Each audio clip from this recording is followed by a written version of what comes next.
আজকে সকালবেলা থেকে এতটা সুন্দর রোদ বেরিয়েছিল, ওই দেখে বাবা আজকে খুব তাড়াতাড়ি করে ধানটা পাতিয়ে দিয়েছে। কিন্তু সে আধ ঘন্টাও যায়নি, তার মধ্যেই মেঘ করেছে, ওই জন্য ধানটা গোটানো হচ্ছে। আজকে যদি ঠিকঠাক রোদ হতো তাহলে আজকে ধানটা উঠে যেত।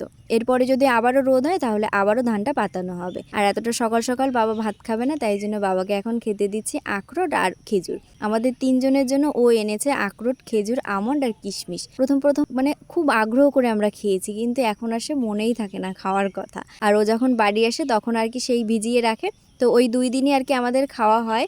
আর আমরা খাই না বলে বাড়িতে এসে খুব বকাবকি করে যে কেন খাই না। আর বাবার খাওয়া হয় না বলে বাবার জন্য কিছুটা পাঠিয়ে দিয়েছি দোকানে। বাবা যখন সন্ধ্যেবেলাতে দোকানে যায় সেই সময় বাবার খাওয়া হয়, কিন্তু আমার আর মার খাওয়া হয় না, তো ওই জন্য বকাটা বেশি আমরা দুজনই শুনি। আর এই যে অনেকেই তোমরা বলো না যে শুধু বউয়ের যত্ন করে, কথাটা একদম ভুল। বউয়ের সাথে সাথে মা বাবারও যত্ন করে। যদি যত্ন না করতো তাহলে বাড়িতে এসে শুয়ে বসেই কাটাতো। মা বাবার কষ্ট কমানোর জন্য ওইসব কাজগুলো আর করতো না।